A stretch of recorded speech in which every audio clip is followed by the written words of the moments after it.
Շնորհակալություն։ Հարցը սուղում եմ կրթության, գիտության, մշակույթի եւ սպորտի նախարար Ժաննա Անդրեասյանին։ Տիկին Անդրեասյան, երեք դուք այստեղ զեկուցում եք տարեկան բյուջեի կատարողականը եւ ձեզ հարցեր ուղղվեցին ավելի շատ մեր կողմից, քան ընդդիմադիրների, բայց ձեր հեռանալուց հետո այսօր ելույթների ժամանակ մի զգալի հատված նվիրված էր ձեր ոլորտների բյուջեի կատարողականին եւ նաեւ ոլորտի կառավարմանը մի քանի դիտարկում հասցրի առանձնացնել, չգիտեմ ինչու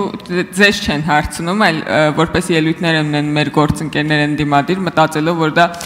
այդպես շատ վստահ տոնով ասելով կարող են տպավորություն ստեղծել, թե ճշմարտությունն են ասում։ Մի քանի դիտարկում կուզեի առանձնացնել եւ եթե դուք էլ ինչ-որ բան ֆիքսել եք, կխնդրեմ անդրադառնալ այդ պնդումներին, որպեսզի անարձագանք չմնան։ Մեր գործընկերներից մեկը պնդում էր, որ agrarային համալսարանի մեր ծրագրերը չեն աշխատում, կրթաթոշակների ծրագրերը, որոնք ներդրել ենք ոլորտի բարեփոխման եւ մասնագետների ներգրավման համար, կուզեի անդրադառնալ սրան։ Մեկ էլ նույն գործընկերը պնդում էր, որ այդ գյուղատնտեսական ինստիտուտները 19 թվականին միացրել են agrarային համալսարանին, այսինքն կեղծ պնդումներ էին անում դրա հետ կապված։ Մի ուրիշ գործընկեր ակադեմիական քաղաքի նախագիծը անվանեց փուչիկ եւ ներդրումները վատնում այդ նախագծում մեկ ուրիշ գործընկեր էլ անպագորգոր հայտարարություններ էր անում բուհերի քաղաքականացվածության մասին, մինչդեռ այստեղ մենք ունենք ուղիղ հակառակ իրավիճակը, ինչպես իմ գործընկեր Սոնա Ղազարյանն էր ասում, կան տեղեր, որտեղ որ մենք չենք միջամտում եւ մարդիկ մտածում են, որ կարող են իրենք միջամտել եւ դարձնել իրենց կուսակցությունների ֆիլիալները։ Կուզենայի անդրադառնալ այս հարցերին մնացածի մասին արձագանքի ժամանակ։ Շնորհակալություն։ Հարցին կպատասխանի կրթության, գիտության, մշակույթի եւ սպորտի նախարար Ժաննա Անդրեասյանը։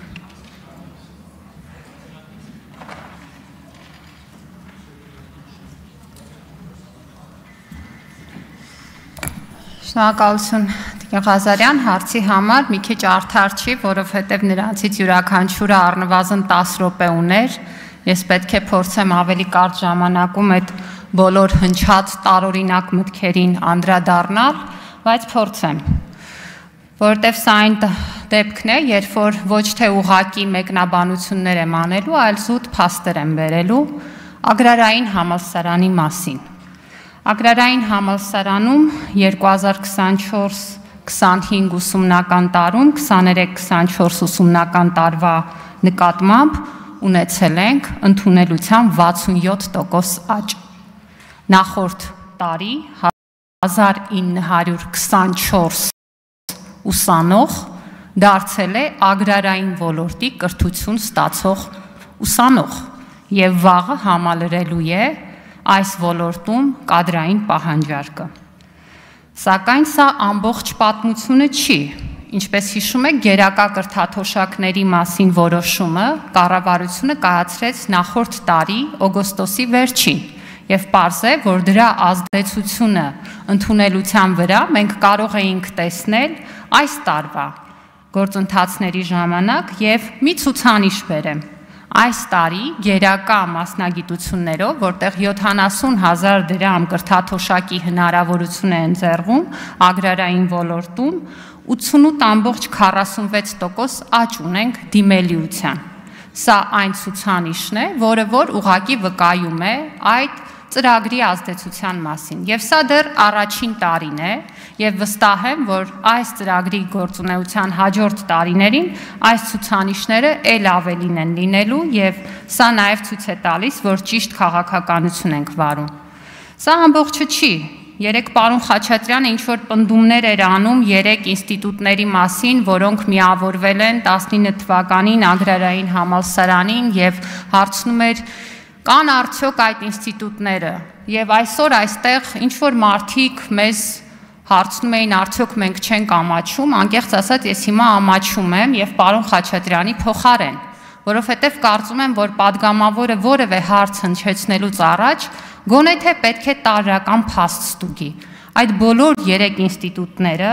երկրագործության գիտական կենտրոնը, Սննդամթերքի անվտանգության ոլորտի ռիսկերի գնահատման եւ վերլուծության կենտրոնը, Բանջարաբոստանային եւ տեխնիկական մշակաբույսերի գիտական կենտրոնը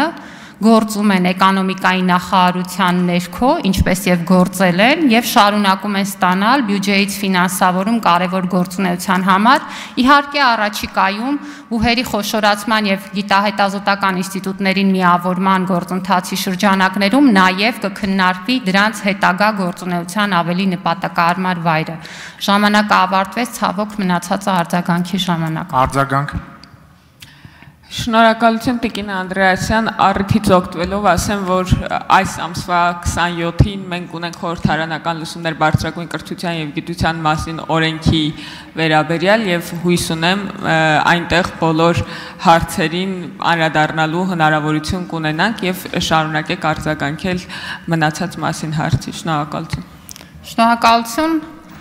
Ակադեմիական քաղաքը փուչիկ անվանող բոլոր դիտարկումներին ես մի պատասխան ունեմ տալու, ինչպես միշտ այդ պատասխանը աշխատանքն է։ Մենք այսօր ակադեմիական քաղաքի մասին խոսում ենք, երբ որ հիմնական հարցադրումները հնչում են, արդյոք քաղաքը կլինի 30 թվականի ապրիլի 1-ին, թե ապրիլի 28-ին։ Եվ սա այդ աշխատանքի վկայությունն է, որովհետև եթե մենք միասին հասել ենք խոսակցության այն մակարդակին, որ քննարկում ենք քանի ամիս առաջ կամ հետո է քաղաքը լինելու, մի բան այդտեղ անվիճելի է, քաղաքը լինելու է։ Իսկ որ լինելու է, դա վկայում է մեր ընթացիկ աշխատանքը միջազգային ամենահեղինակավոր կազմակերպությունների հետ, որոնք առաջին անգամ չի, որ նման քաղաքներ են կառուցել, եւ ես վստահ եմ, որ շատ կարճ ժամանակ հետո մենք նաեւ կոնկրետ աշխատանքներ ենք տեսնելու ակադեմիական քաղաքի տարածքում, արդեն տարածքի մաքրման, հողաշինարարական ճանապարհների եւ մյուս ենթակառուցվածքների ուղղությամբ աշնանն էլ կունենանք մեծ կոնֆերանս, բոլոր թերահավատներին հրավիրում եմ գան, լսել եւ միանան այդ մեծ աշխատանքին, որովհետեւ դա մեր հանրության եւ մեր զարգացման համար ամենակարևոր ծրագրերից մեկն է։ Իսկ բուհերի քաղաքականացման մասին, եթե թույլ կտաք ընդամենը մեկ նախադասություն, գիտեք, ուղղակի չի կարելի։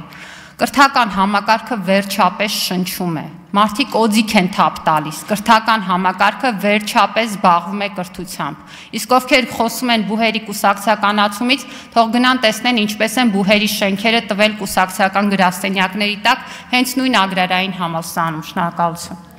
Քրիստինե